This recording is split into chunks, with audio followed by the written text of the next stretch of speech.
Salut à toutes, salut à tous, bienvenue dans le OM Talking Geneva. J'espère que vous allez bien. Nous sommes là pour vous faire vivre l'actualité de l'Olympique de Marseille malgré le naufrage. Nous allons vous présenter nos meilleures analyses pour essayer de comprendre cette catastrophe. Je vous rappelle que vous pouvez nous suivre sur nos réseaux sociaux Facebook, Instagram et Twitter, AOM Nation Genève. Sans plus attendre le programme de ce talk, nous allons bien sûr revenir en détail sur le match contre Lens, cette triste défaite. Est-ce le pire match de l'ère McCourt? Une composition de départ qui suscite beaucoup d'interrogations. Nous y reviendrons bien sûr et nous nous poserons la question à tous les niveaux. Quelles sont les priorités pour surmonter la crise? Les joueurs en bref, le jeu des pronos, nos rubriques fétiches, le dossier de la semaine qui sera consacré aux chants et aux musiques du Vélodrome qui viendra un peu nous réconforter et les questions à l'invité du jour que vous allez découvrir dans quelques instants. Pour m'accompagner, l'équipe du OM Talking Geneva que vous connaissez, Raph, Christopher, Richard et Flo. Salut à vous les gars. Salut. Salut à tous. Salut, j'espère que vous avez la pêche malgré tout. Pour nous accompagner ce soir, c'est un ancien joueur de l'Olympique de Marseille qui nous fait le privilège d'être là. Le gardien, un ancien gardien, le gardien du centenaire de la saison 98 à 2000. Ancien international français, vice-champion de France, finaliste de la Coupe de l'UEFA. Je veux parler bien sûr de Stéphane Porato qui nous fait le privilège et l'honneur d'être avec nous. Salut Stéphane. Salut à tous. Salut, merci d'être avec nous. On a hâte d'écouter vos analyses, vos sentiments sur la situation, sur le club et sur le match de hier soir notamment. On va revenir tout de suite du coup sur le match contre Lens. Je vais me tourner vers toi dans un premier temps, Richard. On va parler de cette défaite qui est très dure, le néant, j'ai envie de te dire, dans ce match. Et on se pose tout simplement la question si c'est pas le pire match de l'OM depuis l'arrivée de McCourt. Pour te répondre à la question tout de suite, moi je te dirais non. On a vécu d'autres matchs, notamment il y a 2 ans en Ligue Europa, qui étaient de véritables naufrages. Et c'était déjà sous la houlette de McCourt. La gravité de ce qui s'est passé hier, c'est que ça fait 5 matchs. Alors que d'habitude, on se relève toujours. Le match d'après, avec la direction de AVB, il arrive toujours à remettre l'équipe d'aplomb pour qu'on arrive à avoir une victoire juste derrière et qu'on ne se retrouve pas avec 5 matchs d'affilée sans résultat. Et donc là, on atteint le sommet de la médiocrité en ce moment. Je suis désolé, les gars, de vous dire des vérités, mais voilà, là aujourd'hui, j'ai envie de m'adresser directement à Franck McCourt et de lui demander, je ne vais pas dire grand-chose, je vais juste lui demander de bien faire les choses.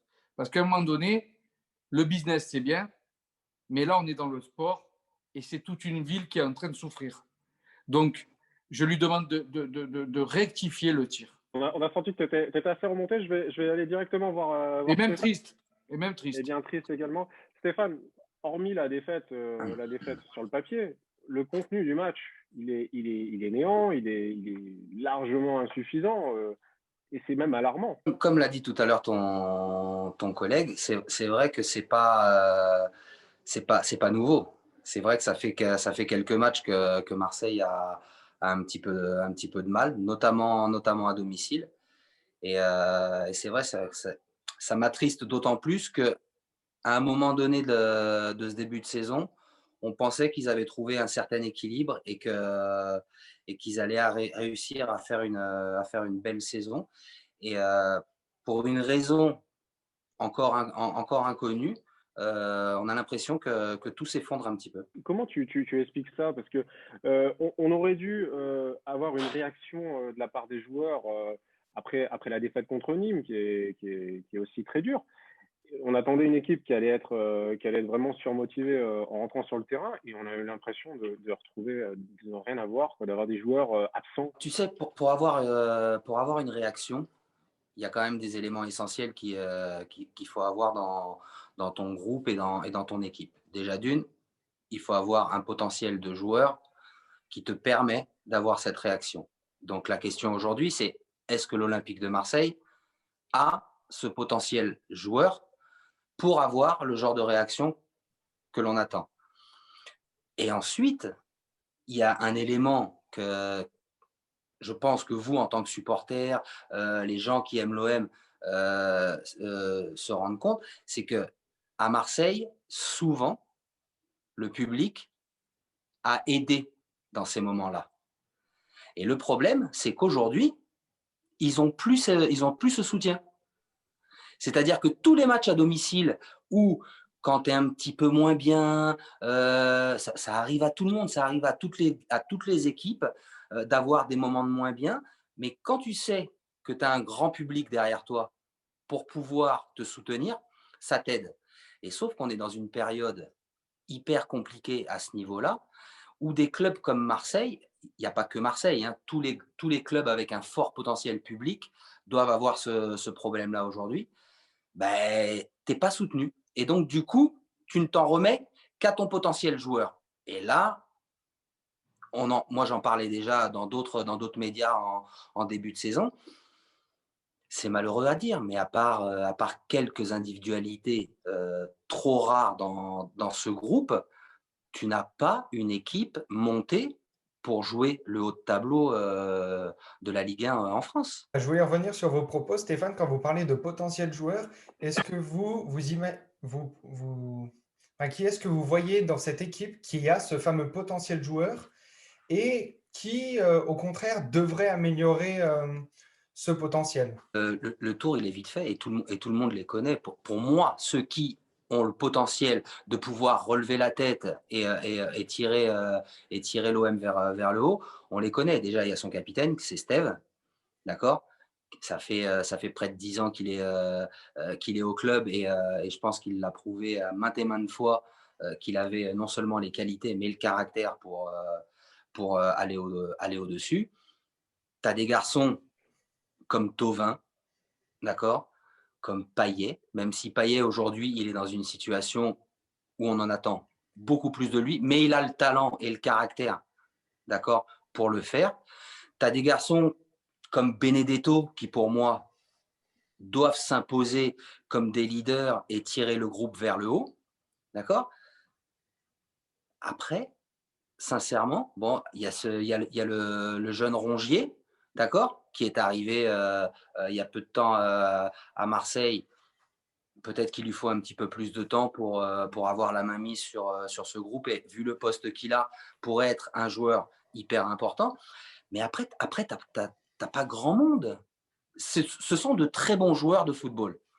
Mais tu es à l'Olympique de Marseille. Pour confirmer ce que dit Stéphane, on est à l'Olympique de Marseille. Donc moi, ce qui me dérange dans cette histoire, c'est de voir les cadres comme Payet, Thauvin, je vais y revenir dans les joueurs en bref tout à l'heure. Donc je ne m'étendrai pas maintenant, mais le problème, c'est que on ne les voit pas aller jusqu'au bout de leur contrat en étant à fond. Et moi, c'est ça qui me dérange, c'est eux qui sont amenés à tirer l'équipe vers le haut normalement. Stéphane, juste pour terminer, vous êtes déçu de certains cadres? Non, déçu, ça serait. Je suis déçu de la situation de l'Olympique de Marseille. Je suis déçu de ne pas les voir en haut, en haut du classement. Mais je sais trop ce que c'est d'être joueur et je sais comme ça peut être difficile par moment. Ça tient pas à grand chose parfois. Parfois, il suffit d'un grain de sable pour enrayer la machine. Et on a vraiment l'impression que c'est ce qui s'est passé cette année parce qu'il n'y a pas si longtemps, il y a 5 ou 6 matchs, Marseille était en position plus ou moins favorable et tout le monde était là à espérer que la saison soit encore plus belle en fin d'année. Et puis ça a dérapé. Et c'est vrai que pourquoi aujourd'hui ça interroge, c'est parce que personne ne l'a vu venir et on ne sait pas trop vraiment pourquoi ça arrive. Allez, chers amis d'Instagram, la première partie de cette émission est terminée. Si vous voulez continuer à voir cette émission, rejoignez-nous sur YouTube. Vous ne regretterez pas. On va continuer avec la deuxième partie de cette émission. On va reparler de la composition d'équipe, Raph. Une composition qui suscite quelques interrogations et On peut se demander si elle était vraiment cohérente, cette composition de départ. Oui, ben écoute, moi c'est un problème que je trouve assez récurrent, enfin du moins on en entend souvent parler, c'est le problème de composition que fait AVB. Un des premiers points, c'est Nagatomo qui est titularisé tout le temps en tant que latéral gauche. Et AVB, il y a quelques temps, avait fait une sortie en disant oui, ben, Nagatomo n'a peut-être pas le niveau pour jouer assez souvent. Et on a vu sur quelques entrées bah, que Raoui était assez bon, mais pourquoi ne pas le mettre dès le début? Ça, c'est un problème qui doit être soulevé par AVB, je pense. Et pour moi, je trouve qu'il y a un vrai problème, c'est qu'un paquet de joueurs ne sont pas mis à leur place. Et ça, c'est, euh, c'est, c'est déprimant de voir autant de potentiel en chaque joueur, mais pas utilisé correctement. Un exemple tout bête, c'est par exemple Valère Germain hier qui était titulaire avec Benedetto, ce qui est assez surprenant. On sait que Germain adore jouer avec deux, quand il est dans un système où il y a deux attaquants. Or, hier, il y avait deux attaquants, mais on joue en 4-3-3 avec Germain qui commence ailier gauche. Et pendant un gros moment, Benedetto et Germain ont interverti. C'était Germain qui jouait en pointe et Benedetto qui jouait ailier gauche. Or, il n'a aucune expérience dans ce domaine-là. Il n'a pas le coffre physique pour faire ça. Et du coup, j'ai eu l'impression que dès le début du match, on était cramé au niveau de la tactique. Et est-ce que tu as trouvé que les changements qu'AVB avait apportés étaient judicieux, même s'ils n'ont pas vraiment porté leur choix? Et bah écoute, déjà, il y a eu ce premier changement de Rongier qui a été remplacé par Cuisance suite à une blessure.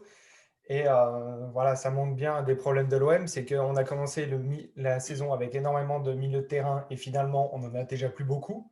Pape Gay, qui à un moment hier a pris un coup et qui saignait, est sorti plus tard et a été remplacé par Perrin. Et je trouve que ce changement-là de Perrin qui remplace Gay qui est un milieu défensif, on fait rentrer un défenseur. Je trouve que le signal qu'envoie AVB, il est totalement inoffensif. Il montre à l'adversaire qui est lance, qui était tout à fait prenable. Bah écoutez, on va pas trop attaquer. On va essayer de défendre pour pas perdre plus que 1-0. Et s'il y a des coups, on va jouer. Et juste pour finir, on voit que quand il fait rentrer des joueurs comme Payet, Radonjic, Raoui, pour moi, ces joueurs-là doivent être titulaires dès le début parce que c'est des joueurs qui sont assez techniques, pour en tout cas Payet et Radonjic, et qui vont user ces défenses, les défenses adverses. Et les faire rentrer au cours d'un match, c'est pas normal. Stéphane, je vais vous poser la question. Est-ce que pour vous, la composition déjà de départ de AVB vous a surpris? Non, surpris, non, parce que c'est pas la première fois que, pour revenir sur le cas de Germain et de Benedetto quand ils sont associés, que Germain se retrouve dans un couloir ou que Benedetto pendant le match il soit aussi. Euh, c'est vrai que moi aussi j'ai connu Germain à son plus haut niveau quand il était à Monaco en 4-4-2 avec un autre attaquant. Et c'est vrai que c'est là où il brille et où il excelle. Après, ça ne veut pas dire pour autant que Germain, il peut faire que ça. Le seul truc, c'est vrai qu'on l'a connu au meilleur niveau dans ce système-là. Après, c'est le coach qui les voit toute la semaine, qui les a depuis maintenant presque 2 ans. C'est lui qui sent à un moment donné ce qu'il peut et ce qu'il ne peut pas faire avec les joueurs de son effectif. Aujourd'hui, est-ce qu'il a beaucoup d'autres solutions que de faire ça? Alors après, ça peut être mettre Radonjic titulaire au lieu d'être remplaçant, mettre Payet aussi titulaire au lieu d'être remplaçant. Oui, c'est des choix que fait le coach, mais s'il est fait à ce moment-là, lui, il a des informations que ou vous ou moi, on n'a pas parce on n'est pas là la semaine, on voit pas ce qui se passe et je doute pas un seul instant que lui le fait en pensant que c'est ce qu'il y a de mieux pour l'équipe. Après voilà, il se trompe pas. On sait qu'on juge un entraîneur sur les résultats et là depuis 5 matchs, les résultats sont pas en sa faveur. Donc, je pense que lui aussi se remet en question Et il va juste falloir voir un petit peu les prochaines semaines comment ça va évoluer. Moi, je vais revenir une dernière fois à Stéphane. On a parlé de la composition de départ. Par rapport à ces changements, est-ce que AVB aurait pas pu peut-être faire rentrer Payet à la mi-temps, direct à la mi-temps, plutôt que d'attendre un petit peu comme il l'a fait? Est-ce qu'il y a eu un mauvais coaching aussi pour une réaction? Après coup, après coup, c'est facile de dire Payet, il aurait dû rentrer à la mi-temps, il aurait dû faire tel ou tel changement. Et puis, si j'avais su que le résultat allait être celui-là, j'aurais fait ça. Voilà, ça m'est arrivé plusieurs fois de reprendre quelques journalistes sur les différents changements que peuvent faire les entraîneurs parce que ça ne tient pas à grand-chose pour qu'on dise que son changement, il est très bon ou très mauvais. C'est vrai qu'il y a des moments où il y a des non-dits dans un groupe, où il y a des non-dits sur pas mal de choses et que le jour où tu les dis, ben, tu peux renverser la situation. Donc, Ok. il faut espérer que ce soit le cas avec les déclarations de Steve. Mais moi, dans les déclarations d'après-match qui m'embêtent le plus, la réaction de Steve, je la trouve tout à fait normale et opportune. Moi, c'est plus celle du coach qui, à un moment donné, il dit que si la direction a un problème avec lui, il se tient à leur disposition. Et ça, c'est le début d'un commencement de discours de dire je vais partir ou on va me limoger. Tu Tu vois? penses qu'il se sent menacé, qu'il se sent menacé? Mais je ne sais pas s'il se sent menacé, je ne sais pas s'il se sent inefficace pour mener à bien le projet qui lui a été apporté. Mais en tout cas, quand un entraîneur commence à parler comme ça, vous savez très bien que l'être humain, dès qu'il se trouve dos au mur, c'est là où il est le plus fort. D'accord? Quand tu as du caractère, quand tu as les qualités et les éléments pour réussir quelque chose, quelqu'un qui se trouve dos au mur, c'est là où généralement il va donner le meilleur de lui-même. Et quand un entraîneur aujourd'hui de l'Olympique de Marseille se retrouve un petit peu dos au mur comme il l'est après cinq matchs comme ils viennent d'arriver, et qu'il a ce genre de déclaration, c'est presque un renoncement. Ok. Moi, j'ai pas l'impression. Autant quand Steph discute, tu sens qu'il est imprégné de quelque chose et d'autres joueurs, pareil, ont eu le même genre de discours. Autant le coach, quand il dit ça, je sens pas l'envie d'aller plus loin et de réussir ce challenge de remettre l'Olympique de Marseille sur le bon rail. Vous comprenez ce que je veux vous Alors, expliquer? on comprend tout à fait. Et justement, on va faire une transition pour la troisième partie de l'émission, qui nous amène à nous demander quelles sont les priorités pour surmonter cette crise, quand tu nous parlais de remettre l'OM sur les bons rails. Donc, je vais me tourner vers toi, Flo, qu'on t'a pas encore entendu. Selon toi, qu'est-ce qu'il faudrait apporter les premiers changements à apporter au sein de l'OM? Peut-être tu avais pensé au staff notamment. Ouais, parce que je me pose la question, qu'est-ce qu'ils font les préparateurs physiques? Je me demande. Parce que en un mois, on a eu les blessures d'Amavi, de Camara, de Sanson. Sakai est court physiquement. Pareil pour Nagatomo. Qu'est-ce qu'ils font? Est-ce qu'ils travaillent? Comment ça se passe les entraînements? Parce que ça se trouve, c'est là le fond du problème aussi. Au niveau de la compo, il faut passer à une compo où les joueurs sont, comme disait Raph, à leur poste. Payet en 10, par exemple. Il se sent plus à l'aise en 10. AVB ne veut pas le faire, mais il se sent plus à l'aise en 10. Et pourquoi pas passer en 3-5-2 ou en 4-2-3-1? Comme ça, au moins, Payet, il est en 10. Ensuite, je pense qu'il faut aussi changer le capitanat. Je ne dis pas que Steve est nul, mais je pense qu'à ce moment-là de la saison, il faut quelqu'un qui soit sur le terrain, qui se balade sur le terrain et qui gueule. Comme un Alvaro, c'est le guerrier pur, ou un Camara qui a pur produit marseillais, pur produit du centre de formation, et qui connaît le club, qui sait comment que le club fonctionne. Voilà. Et puis aussi, il faut changer le gros manque de communication entre les lignes, et notamment en défense, parce que hier, on se prend le but.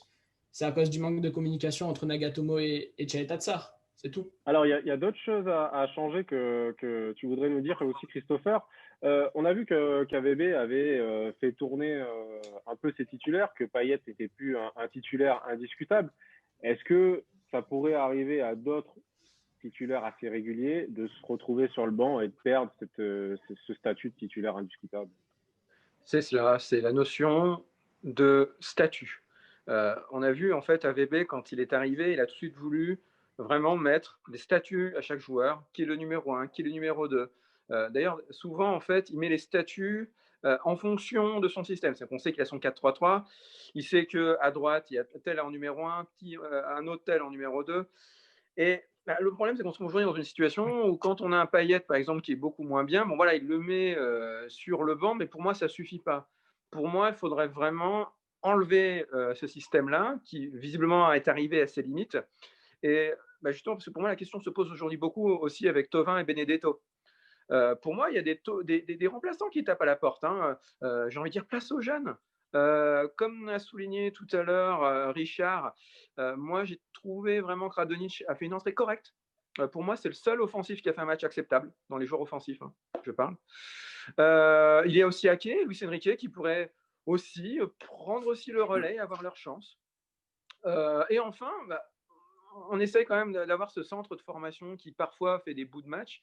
Pour l'instant, c'est un échec à cet égard parce que pour l'instant, je ne les ai pas encore assez vus à mon goût. Alors peut-être qu'ils n'ont pas le niveau exigé, mais ça serait quand même bien pour l'avenir de l'OM si on les voyait plus. Et puis voilà, il y a Raoult et Souaré dans les offensifs qui pourraient tout à fait faire le job aussi à la place d'un Thauvin ou d'un Payet. Et puis, si les nouvelles sont bonnes, on devrait avoir aujourd'hui l'arrivée du grand attaquant, Oui. avec l'arrivée de Milik qui pourrait être officiel ce soir, et qui pourrait faire un bien fou quand même à l'OM, à condition bien sûr qu'il retrouve sa condition physique, mais c'est pas négligeable. C'est ça, le fameux grand attaquant, comme on dit. Voilà. Milik, mine de rien, si on arrive à le mettre en condition pour qu'il mette quelques buts, je dirais que cela peut créer une complète nouvelle dynamique à l'équipe. Comme l'a dit tout à l'heure Stéphane, hein, à juste titre, des fois, il ne suffit pas grand-chose pour que d'un coup, toute la machine se remette en marche, qu'il y ait de nouveau un peu de confiance et qu'une équipe finalement renaisse. Donc, je me dis, pourquoi pas grâce à lui. On sait qu'il met des buts un peu de toutes les manières imaginables. C'est certainement d'ailleurs pour moi l'attaquant le plus complet qu'on n'ait pas eu depuis en tout cas Nyang.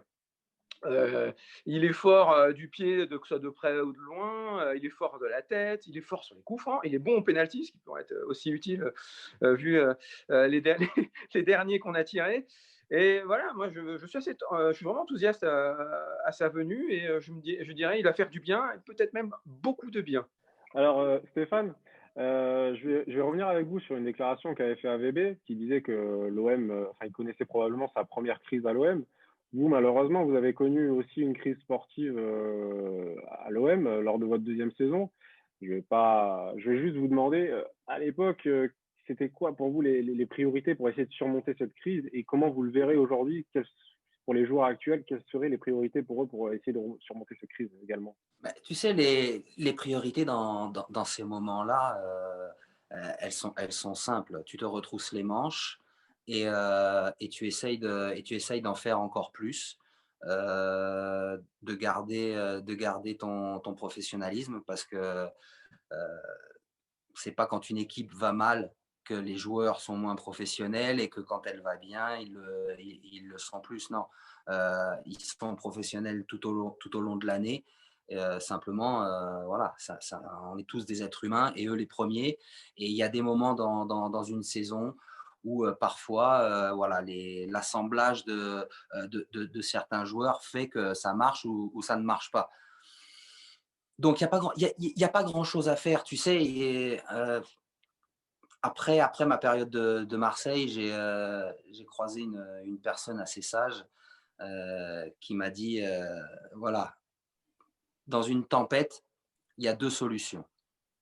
Soit tu te bats contre les éléments et puis tu vas casser ton mât, tu vas prendre le mât dans la tête, ton ancre, elle va s'arracher, tu vois.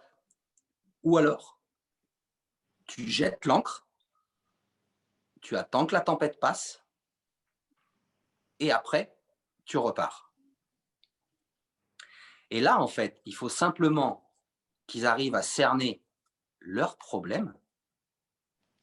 Et une fois qu'ils auront cerné leurs problèmes, petit à petit, engranger de la confiance au fil des matchs et de nouveau redevenir une équipe compétitive. Du coup, vous me parlez du prochain match. Vous craignez le match contre Monaco samedi soir? Enfin, moi, de là où je suis, je crains rien du tout. Maintenant, si les joueurs de Marseille craignent ce match-là, bon, il faut qu'ils aillent voir le directeur sportif ou le directeur administratif, qui fasse une signature en bas d'une résiliation et puis qu'ils s'en aillent. Tu peux pas, quand tu es joueur de football, que tu joues à l'Olympique de Marseille, que tu as des objectifs, que tu as de l'ambition, craindre un match contre Monaco. C'est pas possible. Au contraire, Ok. ce match-là, tu l'attends. Et quoi de mieux qu'un derby, d'accord, pour justement te sublimer. Ok, alors rapidement, Richard, s'il te plaît. Oui, 3 choses. Rapidement, je reviens sur 3 choses. Première chose, sur l'aspect physique, là, je ne suis plus d'accord avec AVB. Je suis désolé, c'est bien beau de faire des passes à l'entraînement, de travailler les automatismes, et encore que je trouve qu'il ne les travaille pas assez, Benedetto avec Thauvin et Payet.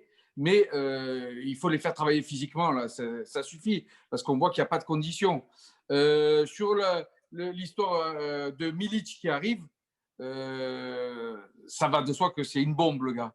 Mais, comme d'habitude, est-ce qu'il n'a pas des blessures qui vont l'handicaper ad vitam aeternam, et on se fait encore bananer dans l'histoire? Excusez-moi du terme. On sait très bien que c'est un bon joueur, on ne le critique pas, mais on a peur de ce qui va se passer. Et puis, dernière chose, oui, comme le disait Stéphane, quoi de mieux que Monaco pour relever la tête? Ok, alors à toi, Raph. Et petite info qui vient de tomber à ce moment-là sur le Phocéen. Apparemment, la visite de Milik se serait bien passée et le joueur devrait signer son contrat dans la soirée. Donc, c'était la petite info mercato qui vient juste de tomber à l'instant. Alors, il faut préciser que s'il signe son contrat donc ce soir, donc jeudi avant minuit, il sera qualifié pour le match contre Monaco. Allez, on va passer aux joueurs en bref. On va commencer avec toi, Richard. Tu vas nous parler de Flotov. Aïe. Flotov qui est un peu, on le sait qu'il est en difficulté ces derniers temps. Et oui, c'est toujours pareil. Je veux bien qu'on lui trouve des excuses, qu'on dise que c'est un bon joueur, qu'il est d'une technique exceptionnelle. Sauf que dans la vie, il faut être efficace. Dans une posture comme ça, tu vas dans une entreprise, tu as un poste de cadre, de cadre de haut niveau. On ne va pas t'attendre sur les résultats. Au bout d'un moment, on va te dire, si les résultats, tu ne les as pas, on va te dire, mon pote, tu es doué, tu es un pro, mais tu vas partir parce que tu ne nous apportes pas de résultats. Voilà, à un moment donné, il y a l'efficacité qui joue. Ce n'est pas un garçon qui va te faire qui va faire comme un Zidane, comme un Maradona, qui va trop tourner les matchs. C'est là où le bas blesse, où il aurait pu tirer son épingle du jeu en équipe de France, je le dis depuis des mois. Et le gars, il est en train de perdre sa place en équipe de France, il est en train de perdre sa place au Milan AC, parce qu'il ne se rend pas compte que c'est un enfant gâté. Alors, on va continuer avec toi, Chris. Tu vas nous parler de Morgan Sanson. Alors, on pensait qu'avant le match, ça allait peut-être être son dernier match. Et après le match, AVB nous a dit que l'offre a été refusée car l'offre était trop faible. Donc, pour le moment, Morgan Sanson est toujours là en plus. Oui, carrément. Alors, ce que j'ai lu, c'est 8 ou 9 millions d'euros. Donc, c'est même moins que ce qu'on a acheté à Montpellier, quand même. Il faut quand même souligner. Donc, oui, effectivement, j'imagine quand même que même si, a priori, tout est à vendre à l'OM, il ne faut quand même pas non plus exagérer trop sur ce point-là. Donc, oui, alors je voulais revenir un peu sur le match de Morgan Sanson, parce que c'était un peu aussi quelqu'un qu'on n'attendait pas trop forcément trop dans l'11 de départ. Il était là clairement pour être le fameux joueur box-to-box, à faire le pressing, parce qu'on sait que c'est une grosse bête physique. Et moi, j'avoue que j'ai été un petit peu, pour le moins, déçu par son jeu, pour plusieurs raisons. D'abord, parce que j'ai pas compris en fait à quoi il servait exactement sur le terrain. Alors oui, il mettait le pressing, il courait beaucoup, on le voyait tout le temps courir. mais je n'ai pas compris quelle était sa place dans le système d'AVB. Sans doute, il devait y en avoir un et ça devait être prévu, mais je ne l'ai pas compris. Vraiment, je n'ai pas compris qu'est-ce qu'il venait faire dans l'équipe ce soir-là. Et je trouvais qu'il a traversé ce match comme un fantôme. Et c'est pour ça que je voulais vraiment parler de Sanson, parce que je trouve que c'était, comment dire, par rapport à ce que disait Raph tout à l'heure sur la difficulté de comprendre un peu cette équipe, je trouvais que Sanson était un bon représentant de ce problème-là. De se dire, mais comment avance l'équipe? Et vraiment, c'était à travers son jeu, c'était vraiment tout ce que je ressentais moi. On va continuer. Tu vas nous parler de Balerdi. Il n'a pas été parfait, loin de là, je ne dis pas le contraire. Mais il n'a pas été aussi super mauvais. Il a été moyen, je dirais. Enfin, faut oublier que c'est quand même un jeune joueur qui n'a pas beaucoup joué en pro. Et je trouve qu'il se débrouille pas mal quand même. Il joue à l'OM quand même. Il ne joue pas à Metz ou il ne joue pas à Reims. Hein. Il joue à l'OM, donc il se débrouille bien. Je pense quand même que c'est l'avenir du club. Donc, sur le match, je ne vais pas parler de stats parce qu'on s'en fout. Les stats, ça marche pas sur ce match-là. 0 tir cadré, je sais pas quoi. Voilà. Mais ouais, voilà. C'était un match difficile, je pense, pour lui aussi. Maintenant, il faut lever sa clause libératoire. 14 millions, je crois, un truc dans le genre. 14-15 millions, il faut la lever. Je préfère lever celle de Balerdi que celle de Cuisance. Et puis, il a été victime aussi d'incohérences en fin de match d'AVB parce qu'il a joué en 6 à la fin du match. Il a déjà joué en 6 à Dortmund, mais c'est vraiment pas son poste et il a fait vraiment les frais de cette erreur d'AVB. Ok. Et on va terminer avec toi, Raph. Tu vas nous parler de Douillet Kaletacha.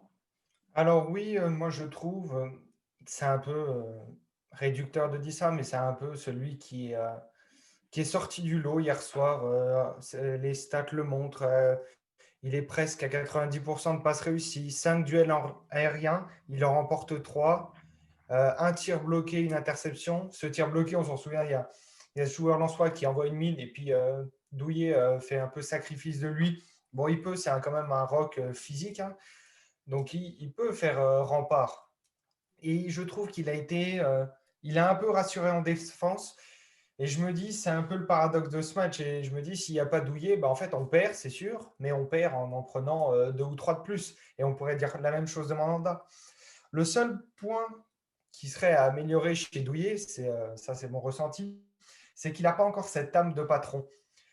Quand on voit le duo Alvaro-Douillet, on sent qu'il y a une très bonne complémentarité parce que Alvaro se mue en patron et en cadre de la défense. Et Douillet, du coup, il est plus libéré, il joue son jeu et il sait que les responsabilités, c'est Alvaro qui les prend. Là, hier soir, c'est un peu lui qui doit être le patron de la défense avec Balerdi à côté. Et je trouve que c'est un peu ce qui manque. Ce match-là, il me fait un peu penser au rôle que peut avoir Varane au Real. Varane, quand il est avec Ramos, il est monstrueux. Cette charnière, elle est monstrueuse. Par contre, quand Varane se retrouve tout seul, c'est beaucoup plus compliqué. Et je trouve que c'est un des points où Douillet doit s'améliorer et que s'il améliore ce point-là, et ça va être un très grand défenseur. On l'espère. Et ça veut dire aussi que la comparaison pour Alvaro est plutôt flatteuse. Stéphane, est-ce que vous avez un joueur quand même qui vous a montré qu'il a tiré son épingle du jeu malgré le résultat et le contenu du match? Voilà, je te dirais que à part Steph qui tient effectivement son rôle depuis un bon moment, c'est une période qui est difficile un petit peu pour tous les joueurs et voilà. Et quand ce sont des défenseurs qui tirent leur épingle du jeu de ce genre de match à domicile contre une équipe qui devrait être à la portée de l'Olympique de Marseille, ça en dit long sur la situation de cette équipe. Donc voilà, c'est le genre de match où on devrait être là en train de parler de Thauvin, de Payet, de Germain, de Benedetto, de Radonjic, parce qu'ils ont créé, parce qu'ils ont tenté, parce qu'ils ont échoué devant le portier adverse. Et là, on est plus à regarder les joueurs défensifs. Donc voilà, je peux l'entendre quand Marseille a joué en Champions League contre City, tu vois, contre ce genre d'équipe, où là, effectivement, les joueurs à vocation défensive avaient une belle carte à jouer. En revanche, quand tu reçois Lens, je pense qu'on est en droit d'attendre autre chose dans nos commentaires d'après-match que de parler de notre ligne défensive ou du gardien de but. Allez, messieurs, on va enchaîner avec les pronostics. Vous allez tous me donner votre pronostic pour le match de samedi contre Monaco. Samedi 21h. On va commencer avec toi, Raph. Allez, à tous à vos pronostics. Raph. Petit 1-0. Pareil, moi je veux aussi un petit 1-0. Richard. Et je vais taper sur un 3-1. Flo. Match nul, comme disait Pierre Ménès pour les connaisseurs, un partout. Stéphane, à vous. Moi aussi, je miserais bien sur un match nul. Alors moi, je vais dire 0-0. Allez, on va enchaîner avec le dossier de la semaine. On va un peu parler des chants et des musiques du Vélodrome. On a tous hâte que ce stade soit à nouveau rempli. Je vais me tourner vers toi, Raph. Déjà, tu vas nous rappeler dans un premier temps qu'est-ce qui caractérise les supporters marseillais au Vélodrome, mais également à l'international. Oui, alors c'est quelque chose qu'il faut vivre, je pense, pour tous les supporters marseillais. Aller voir un match de l'OM, bien sûr, quand c'est possible, donc pas en temps de Covid, voir un gros match, un Marseille-Lyon, un Marseille-PSG, c'est des choses qui sont émotionnellement très fortes. Et souvent, quand on discute avec des gens, on assimile l'OM à ses supporters. Pas forcément aux joueurs en question, mais ils vont l'assimiler au Vélodrome, qui certains l'appellent le volcan. Et je trouve qu'à l'OM, il y a vraiment deux trucs qui sont très caractéristiques. C'est les tifos, qui sont ces représentations magnifiques, c'est de l'art pur. Et de l'autre côté, les chants. Les tifos sont pendant un court instant, mais les chants te poussent les joueurs, enfin sont censés pousser les joueurs pendant tout le match. Et c'est absolument phénoménal l'énergie que peuvent mettre chaque personne dans ces chants. Et je trouve que ces deux caractéristiques peuvent nous, un petit peu, le temps d'un match, nous téléporter en Amérique du Sud, où on voit ces matchs, par exemple, Boca River, qui sont des ambiances extraordinaires, où ça chante pendant tout le match, et c'est vraiment quelque chose qui est indescriptible. Alors, quel exemple de chant assez typique de l'Olympique de Marseille tu pourrais nous donner? Alors moi, c'est pas vraiment un chant dont je vais parler, c'est plutôt une musique c'est donc la musique de Van Halen, Jump, qui sert d'entrée pour les matchs et d'entrée pour les joueurs. Et il faut avouer que quand cette musique sonne, quand on est au stade, on a tous ce petit frisson parce qu'on s'attend à un gros match. Des fois, c'est un peu différent, mais quand même, c'est indescriptible ce que cette chanson transmet. Et pourtant, c'est la même depuis des années. Ok, alors Chris, on va rester avec toi. On va parler un peu des classiques. Déjà, on va commencer avec le Aux Armes, qui est une chanson mythique dans le Vélodrome et qui nous vient tout droit d'Italie. Oui, tout à fait. Alors c'est même un peu délicat parce que le chant en fait Aux Armes est une reprise de Alarmi. En fait, ça vient des troupes de Mussolini, voilà. Donc c'est un ancêtre fasciste. Donc voilà, bon, c'est un petit peu ennuyant quand dit comme ça, mais en fait, ce qu'il faut quand même relativiser, c'est que en fait, il y a une réappropriation culturelle bien après, notamment par Milan. Et en fait, ce sont les supporters du CU 84, donc le commando ultra, qui étaient allés assister à un derby entre Milan AC et l'Inter à San Siro, et qui ont entendu ce chant la première fois. Ils l'ont adoré, et puis en fait, ils l'ont adapté à Marseille dans les années 80. Voilà. Et ils se sont réappropriés, et depuis, maintenant, c'est devenu un des grands hymnes, si ce n'est le plus connu des hymnes de l'OM. Et donc, au Vélodrome, le principe, c'est que les deux virages, c'est répondre pour le chanter.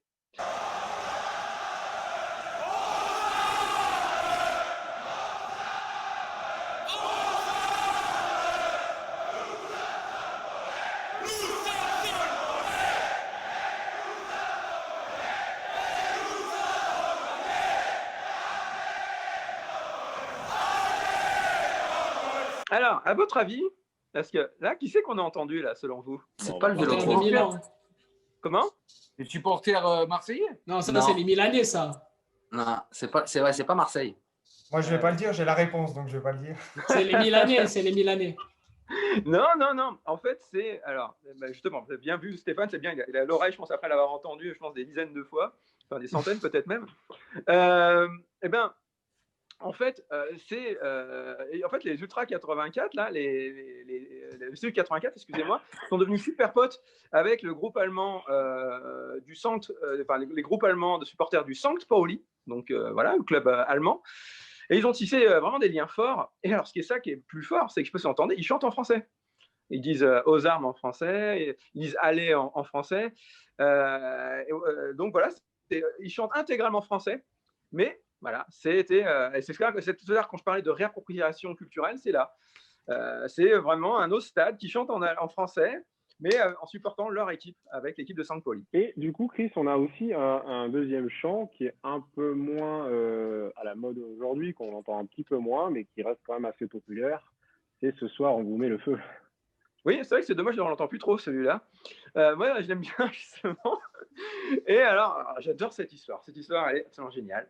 Donc, on est le 18 avril 1992 pour nos amis français, lors d'un déplacement au stade de Louis II à Monaco, qui, comme on le sait, est comme un déplacement à domicile pour nous supporters marseillais.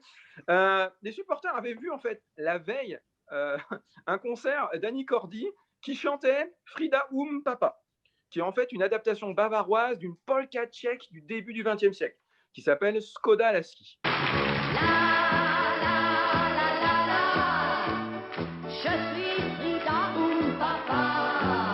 Ce soir-là, Marseille gagne 3-0 chez son dauphin monégasque et s'assure quasiment le titre. Et ce chant fera partie du patrimoine olympien depuis tout ce temps-là. Et il a été notamment repris d'ailleurs par IAM. On va continuer en chanson avec toi, Richard. Je crois que tu vas un petit peu chauffer ta voix et tes cordes musicales pour nous faire un peu les chansons. Ouais, mais ça sera faux, je te le dis. Alors, on s'excuse pour la météo pour le lendemain, mais on va t'écouter.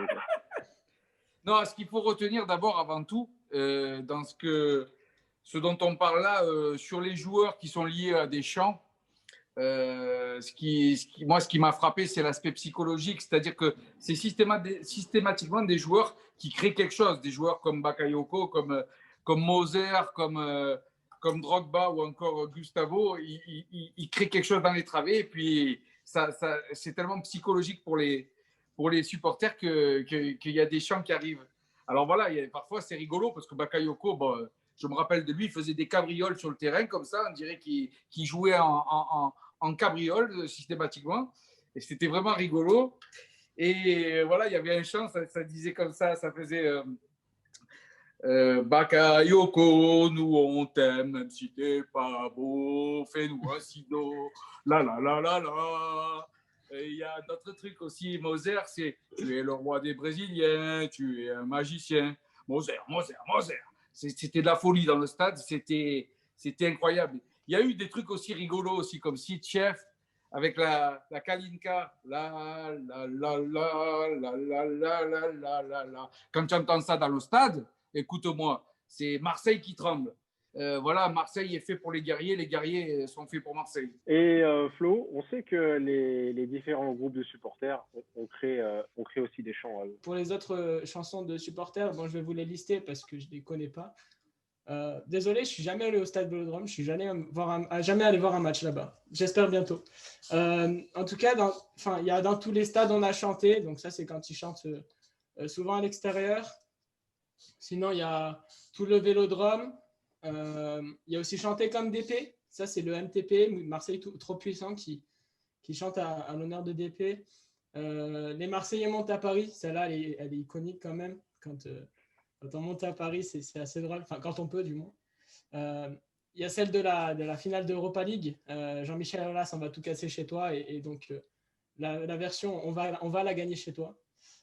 Sinon, après, les Winners, c'est à Marseille sur l'air de Tom Sawyer. Après, il y a aussi la chanson des Ultras qui, elle, met en valeur la devise mythique du groupe. Donc, c'est mythe, foi et combat. Et donc, ils chantent ça pendant les matchs. Après, il y en a encore 3 autres comme ICO, les drapeaux, sur un air de Santiano. Il y a Quand le virage se met à chanter. Celle-là, elle est aussi bien connue. Alors moi, je voulais me tourner vers vous, Stéphane. Vous nous disiez en début d'émission que l'absence de public était certainement très préjudiciable pour l'Olympique de Marseille.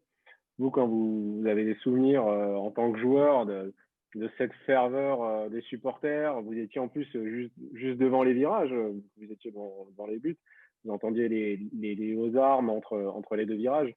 Euh, ça change un joueur, ça galvanise un joueur d'avoir 60 000 personnes qui les encouragent avec tant de ferveur, avec le cœur et avec cet amour. Bah, oui, je te dirais même, c'est un peu aussi pour ça qu'on fait ce métier. D'accord? C'est d'abord une passion. Le football, c'est d'abord une passion, mais cette passion, en fait, elle n'a aucun intérêt si tu ne peux pas la partager avec les autres. D'accord? Et en l'occurrence, les autres, là, ce sont les supporters, les téléspectateurs, d'accord? Les amis, la famille. Mais si tu rentres sur le terrain, comme dans la période qu'on vit aujourd'hui, d'accord? Et que ce moment-là, tu ne le partages avec personne. Je n'ose imaginer la difficulté psychologique de tous ces joueurs professionnels qui jouent depuis 1 an. Alors, ceux de Marseille, mais ceux des autres clubs aussi. Parce qu'aujourd'hui, il n'y a plus aucun partage. Je sais pas si ça vous fait la même chose quand vous regardez le match à la télé Bien ou sûr, quoi, bien sûr. mais on y a tous perdu quelque chose. D'accord? Et pour tous ceux qui sont habitués à aller au stade et à supporter leurs différentes équipes, mais c'est horrible, horrible.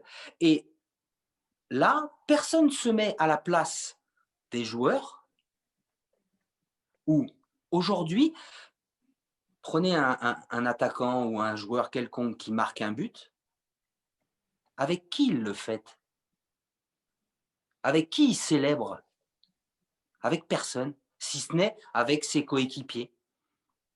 D'accord? Ouais. Mais ça, il le fait quoi qu'il arrive. Mais on ne célèbre plus les buts avec les supporters. On ne partage plus nos joies, nos peines avec tous ces gens qui viennent au stade pour nous encourager.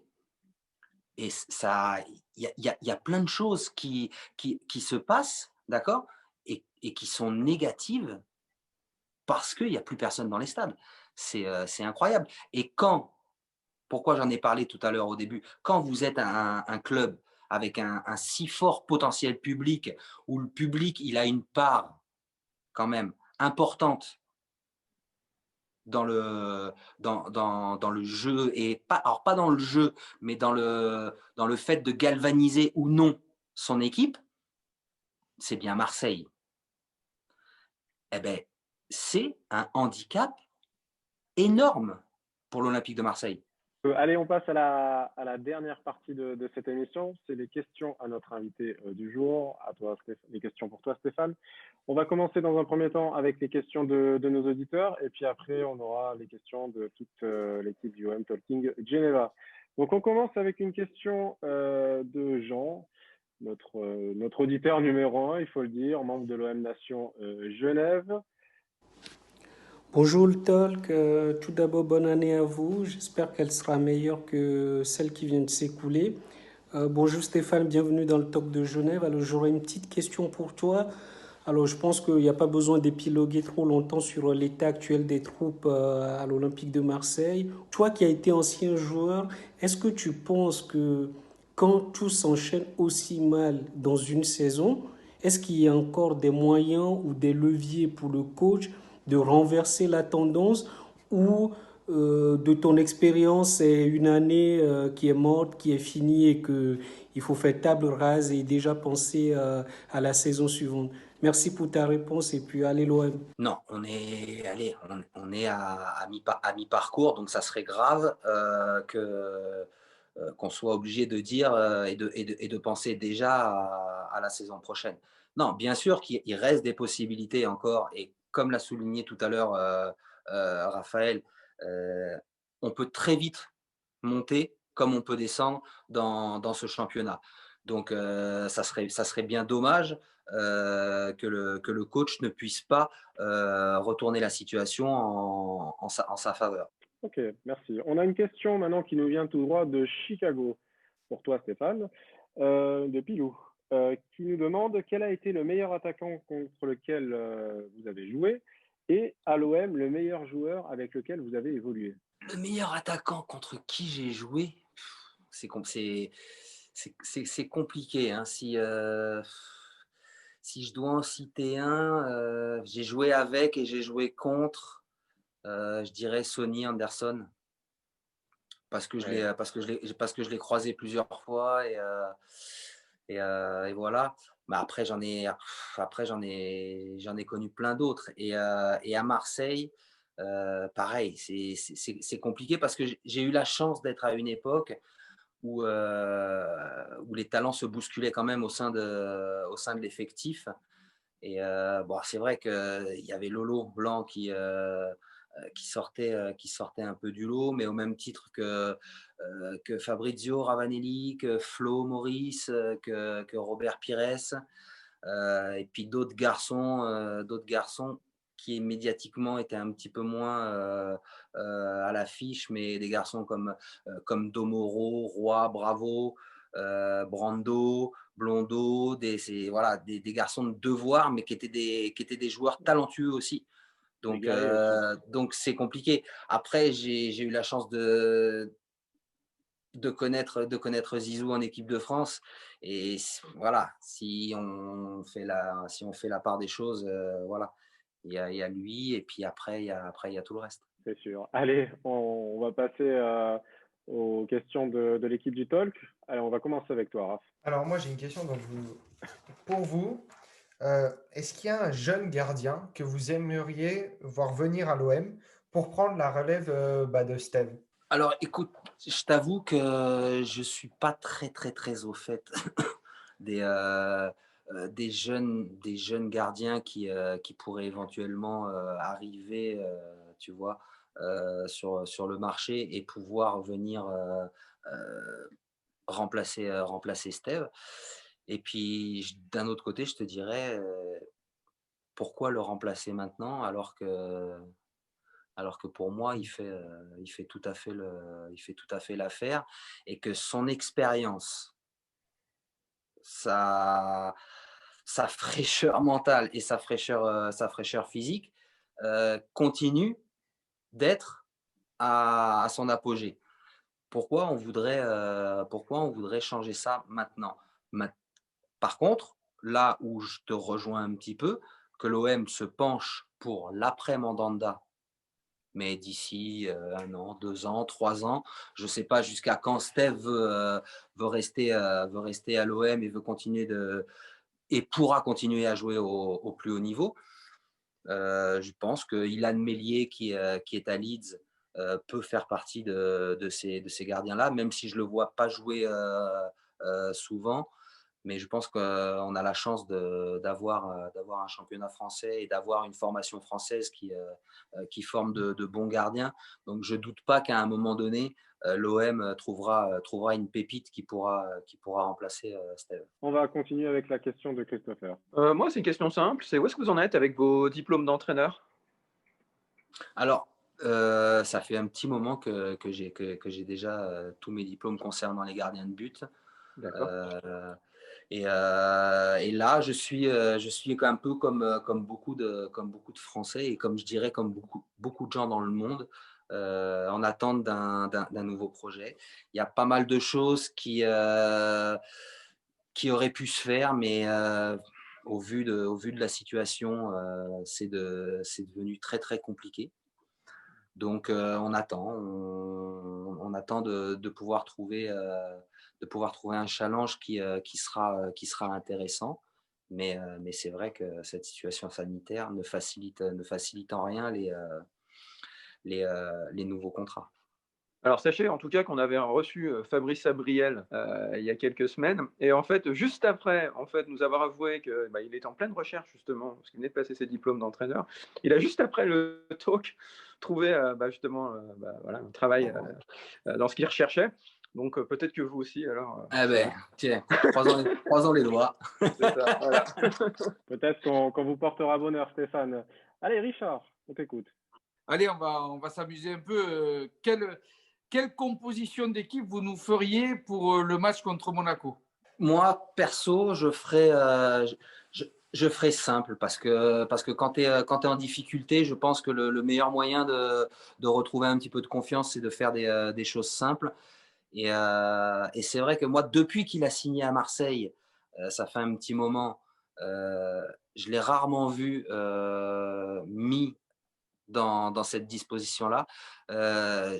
J'aimerais voir un vrai 4-4-2 avec Valère Germain et Dario Benedetto, mais comme deux vrais attaquants. Voilà. Parce Tu mets que pas c'est vrai que Radonjic, non. ben, moi, je le mettrais dans le couloir gauche, je mettrais Thauvin dans le couloir droit. On va passer à la question de Flo.